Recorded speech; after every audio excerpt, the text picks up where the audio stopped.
يرجى الله يا لطيف اللطف الله يا قاضي الحاجة يا ربي داوي فؤادي من كل داء عضالي يا ربي يسر حسابي يا ربي أحسن مآلي الله يا لطيف اللطف الله لا غيرك يرجى الله يا لطيف اللطف الله يا قاضي الحاجات بجاه أكرم عبد عليك في كل حال عليه ألف صلاة بذكر أهل اتصال الله يا لطيف اللطف الله لا غيرك يرجى الله يا لطيف اللطف الله يا قاضي الحاجات الله يا لطيف اللطف الله لا غيرك يرجى الله يا لطيف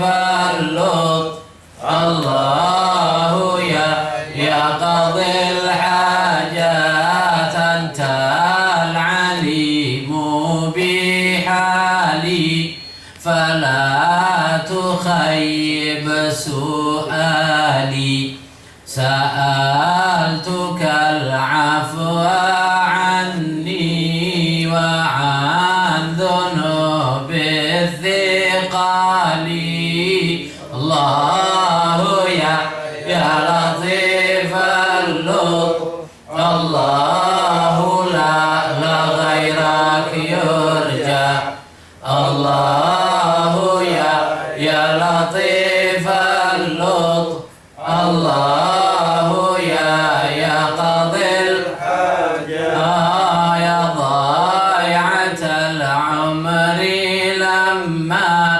أنفقته في الخطأ أنفقته في المهال أنفقته في الخطايا وفي الهوى والضلال الله يا لطيف اللطف الله لا غيرك يرجى الله يا لطيف اللطف الله يا قاضي الحاجات يا ربي داوي فؤادي من كل داء عضالي يا ربي يسر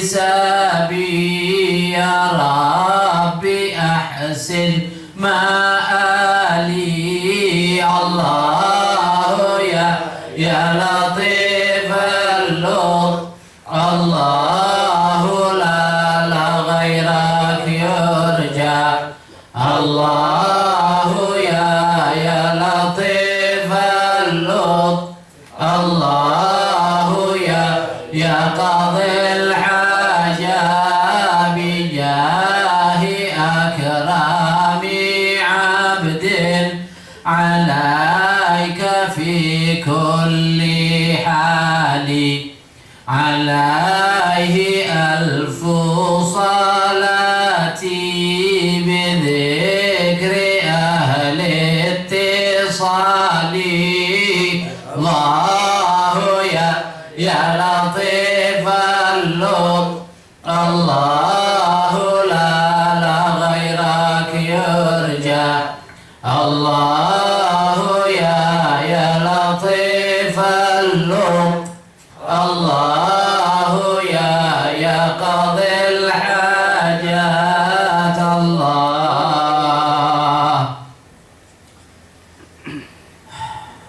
Itu kayak penutupan majelis Islam romantis, kita baca itu bareng-bareng. Ya dhai'atal umri lamma anfaqtuhu fil muhali anfaqtuhu fil khataya wa fil hawa wad dhalali. Kita teguran kepada diri, ya dhai'atal umr, wahai orang yang menyia-nyiakan umurnya. Lamma anfaqtuhu fil muhali, aku menghabiskan umurku pada hal yang sia-sia. Anfaqtuhu fil khataya, aku sia-siakan pada kesalahan. Wa fil hawa, dan di dalam hawa nafsu. Wad dhalali, dan kesesatan. Jadi itak pada diri. Ajib, ada qasidah ajib. Ini malam karena pembahasan kita kemarin mengenai puasa dan juga sholat Id terakhir kita bahas, zakat fitrah kita sudah lalui. Sekarang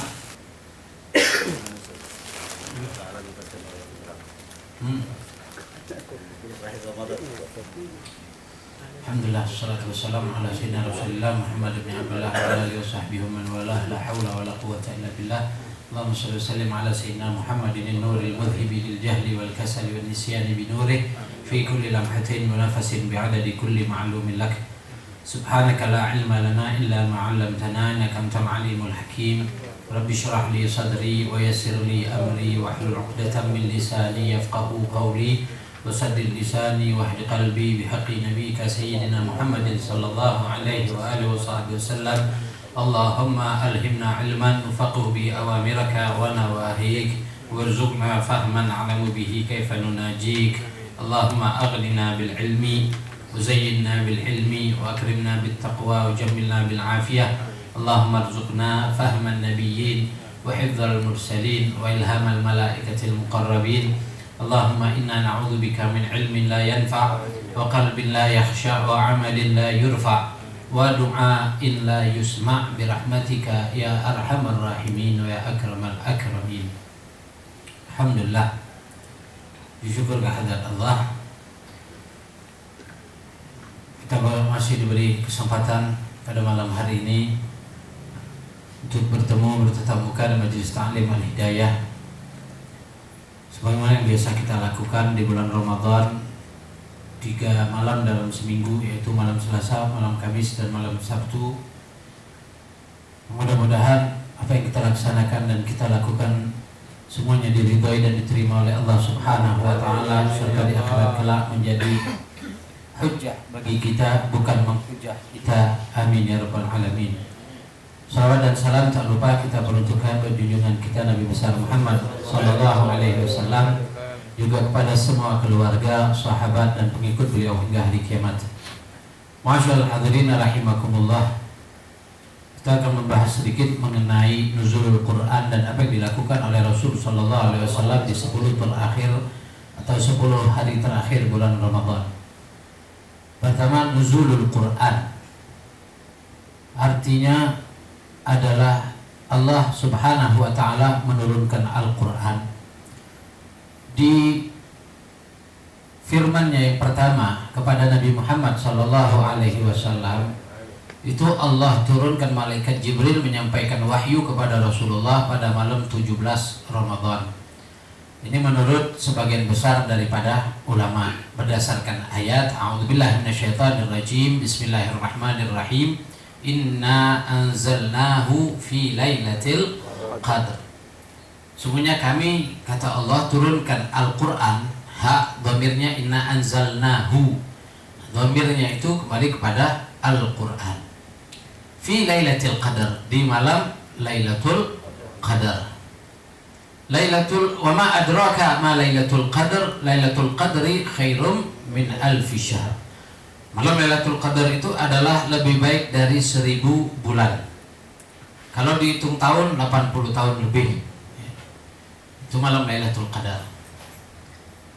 Ayat yang pertama turun adalah surah Al-Alaq atau awal dari surah Al-Alaq. A'udzubillahi minasyaitonir rajim. Bismillahirrahmanirrahim. Iqra bismi rabbikal ladzi khalaq. Khalaqal insana min 'alaq. Iqra wa rabbukal akramul ladzi 'allama bil qalam. 'Allamal insana ma lam ya'lam. Sampai di situ. Pada saat turun pertama, sebelumnya Nabi Muhammad SAW yata'abbadu atau yatahannatsu fi ghari Hira. Jadi Rasulullah beribadatnya di Gua Hira dengan tafakur tentang ciptaan Allah Subhanahu wa taala. Kemudian juga ibadatnya Rasulullah SAW sebelum itu adalah dengan memuliakan tamu. Jadi Rasulullah beribadat sebagaimana ibadahnya Nabi Ibrahim alaihissalam. Tepat malam 17 Ramadan datang malaikat Jibril kepada Rasulullah. Lalu malaikat Jibril mengatakan, "Iqra ya Muhammad." Bacalah wahai Muhammad. Didekap Nabi Muhammad oleh malaikat Jibril sehingga kata Rasulullah hatta balagha minni al-jahd. Sampai Rasulullah agak kesusahan pada saat itu, agak kalau bahasa kita Palembang mengas, agak napas beliau tersedak dikit ya. Lalu Nabi mengatakan, "Ma'ana biqari", aku tidak bisa membaca. Didekap lagi oleh malaikat Jibril. Rasulullah mengatakan, "Ma'ana biqari".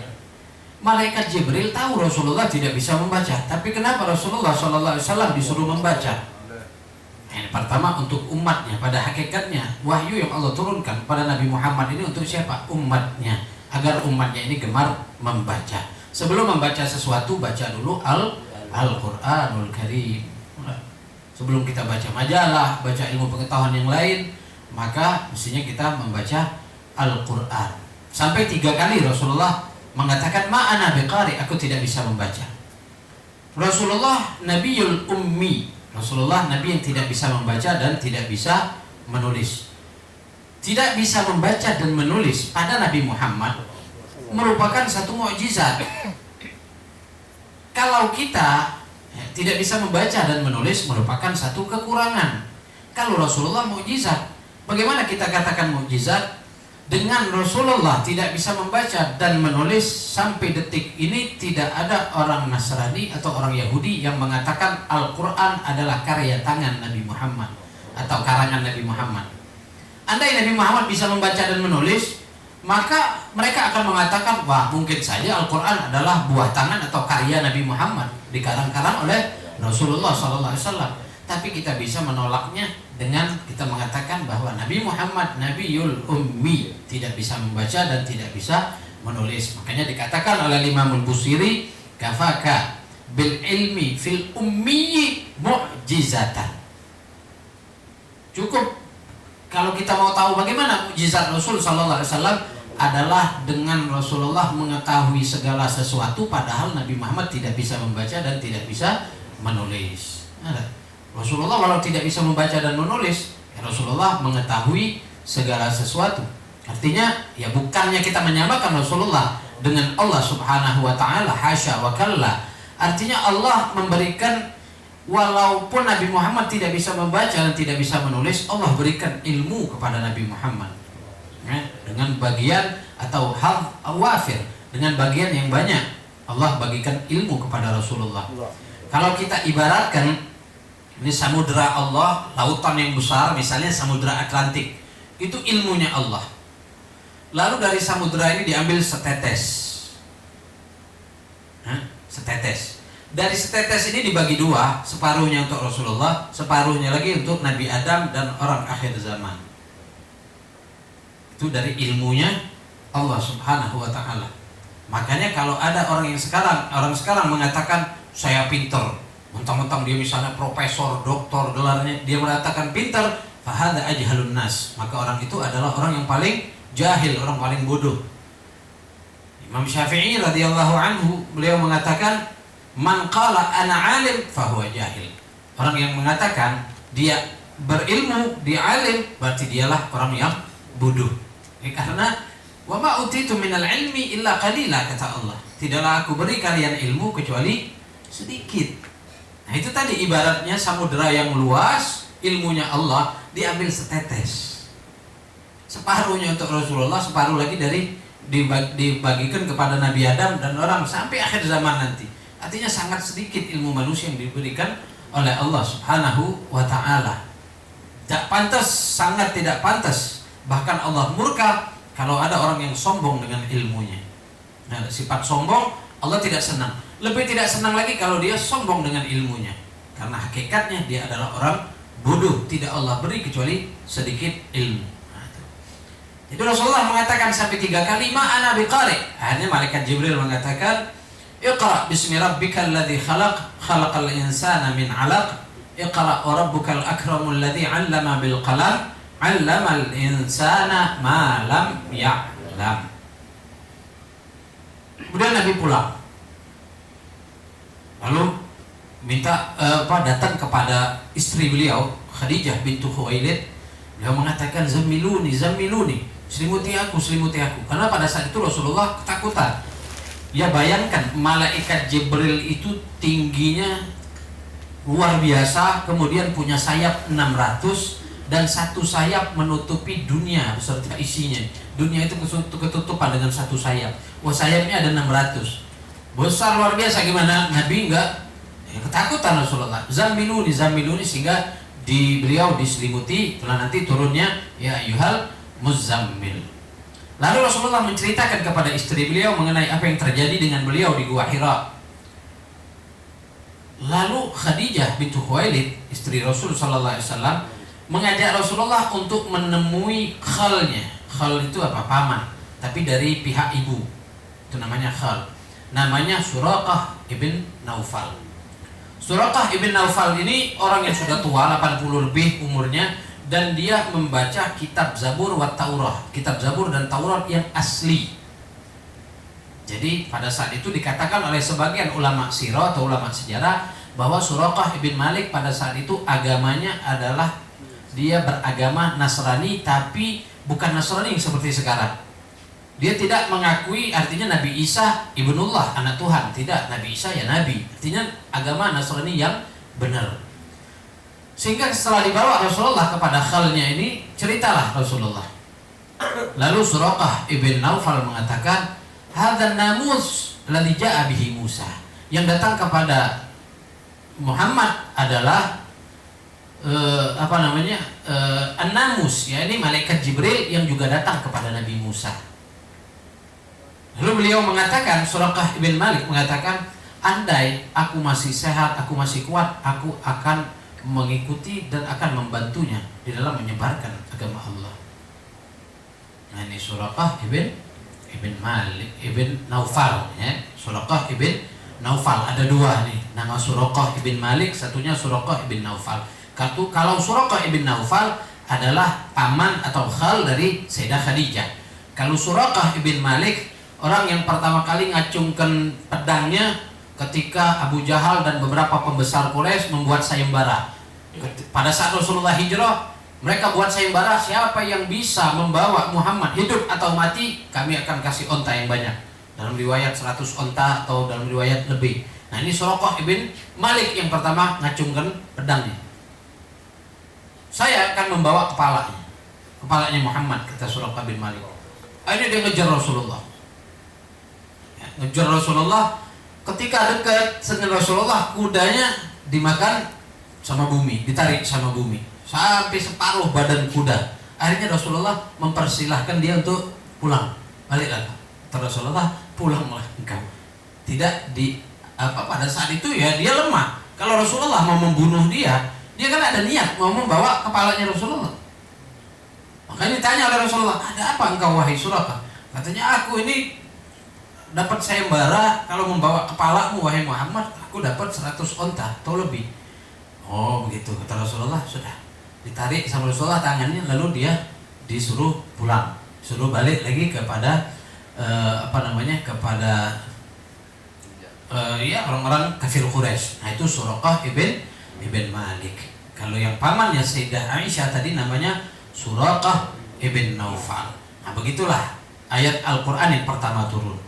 Kemudian dalam waktu-waktu tertentu nantinya turun lagi sampai 23 tahun.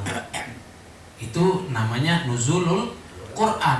Bukan nuzulul Quran itu konotasinya, atau orang awam kadang berpikir nuzulul Quran berarti Al-Quran langsung turun 30 juz kepada Nabi Muhammad. Tidak.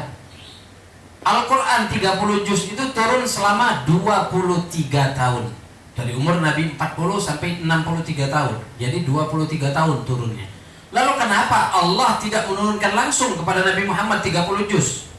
Hikmahnya, yang pertama agar Nabi Muhammad mantap dan kuat. Sebab yang namanya Al-Quran ini berat. Allah katakan dalam firman yang lain, "Lau anzalna hadzal Qur'ana 'ala jabalin la ra'aitahu khashi'an mutasaddian min khasyatillah." Andai kata Allah kami turunkan Al-Quran ini kepada gunung, maka gunung akan hancur lebur karena khasyah, karena takut kepada Allah. Gunung batu, kalau Al-Quran Allah turunkan sama gunung batu, hancur tuh gunung batu. Nah, bagaimana dengan Nabi Muhammad? Turun Iqra Nabi demam, mana kalau langsung 30 juz. Nah, Allah Rahim, Allah sangat cinta dengan Rasulullah, diatur sama Allah. Bigudrah azaliyah, dengan iradahnya Allah, Allah atur 23 tahun sempurna Al-Quran 30 juz. Itu yang pertama. Yang kedua hikmahnya, agar orang ketika disampaikan Al-Quran tidak berat. Kalau langsung 30 juz, wah, bakal sedikit yang ikut kepada Nabi Muhammad. Contoh ayat minum khamar aja, mengenai khamar misalnya. Ayat minum khamar kan ada 3 tahapan turunnya. Pertama, jangan sholat kalau kamu mabuk. Kalau tidak sholat masih boleh mabuk pada saat itu. Jangan sholat kalau kamu mabuk. Selesai sholat, nak mabuk, mabuklah, nak tergugap lah. Kemudian dilarang lagi. Kemudian terakhir baru innamal khamru wal maisiru wal ansabu wal azlamu rijsun min amali syaitani fajtanibu. Ada 3 tahapan dilarangnya.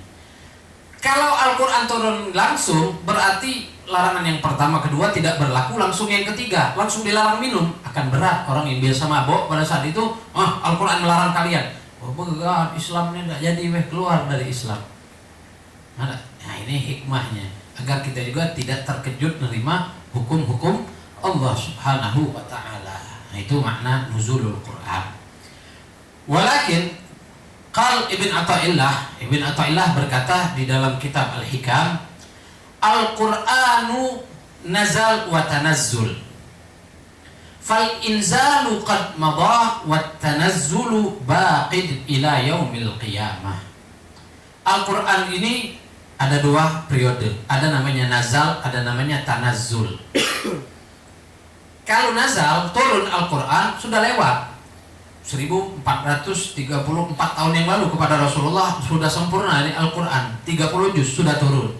Tapi tanazzul, Allah menurunkan sir atau rahasia dari Al-Quran itu terus sampai yaumul qiyamah, sampai hari kiamat, tidak berhenti. Kalau Al-Qurannya sudah turun, tapi rahasia Al-Quran terus Allah turunkan, terus Allah berikan bagi orang-orang yang ahlul Quran, orang yang menggali Al-Quran. Akan dia mendapatkan ilmu, dia akan mendapatkan kenikmatan, akan mendapatkan dzauq. Ini terus Allah berikan, dan yang Allah berikan ini pun rasanya beragam-ragam. Tidak semua orang sama Allah berikan rasa ketika orang memang benar-benar dia mempelajari atau memahami Al-Quran.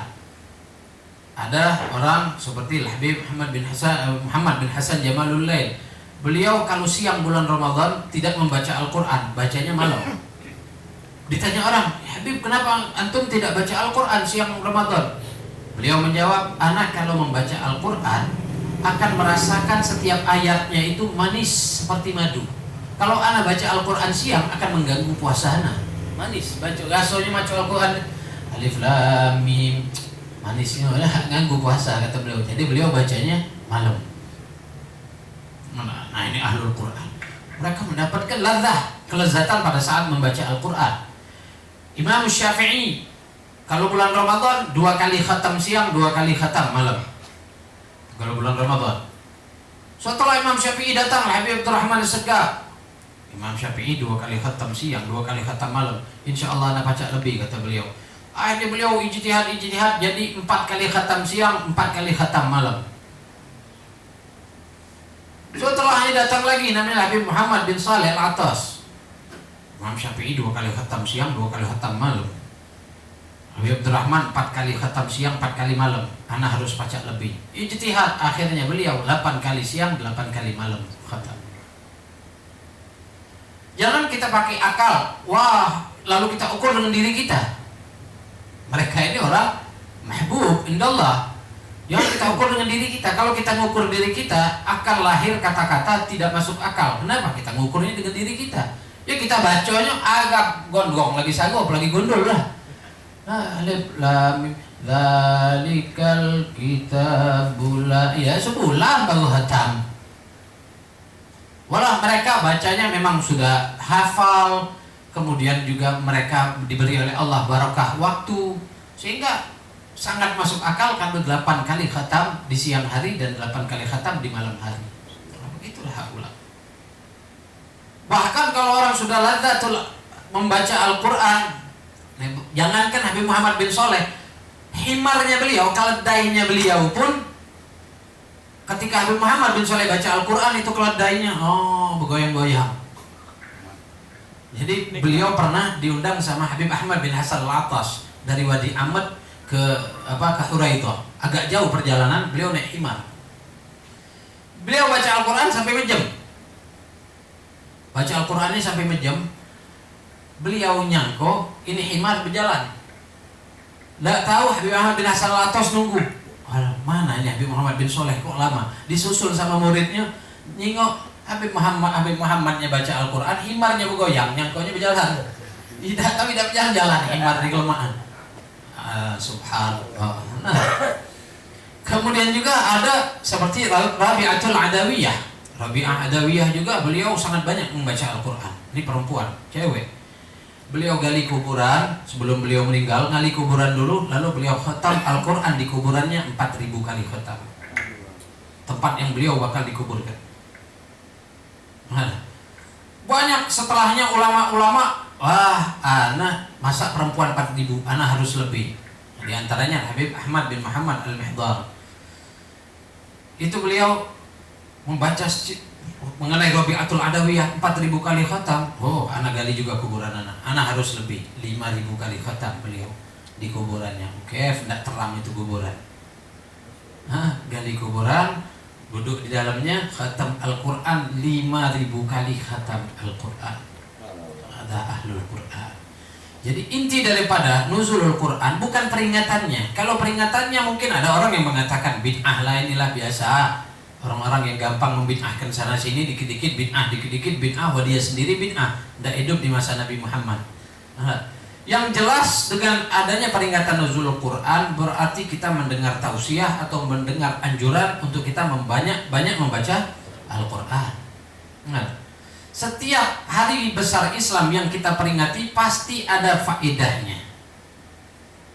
Maafi mudaratnya, sangat minim mudaratnya. Dalam timbangan atau wazan syariat, kalau sesuatu lebih banyak manfaatnya berarti bagus kita lakukan. Entah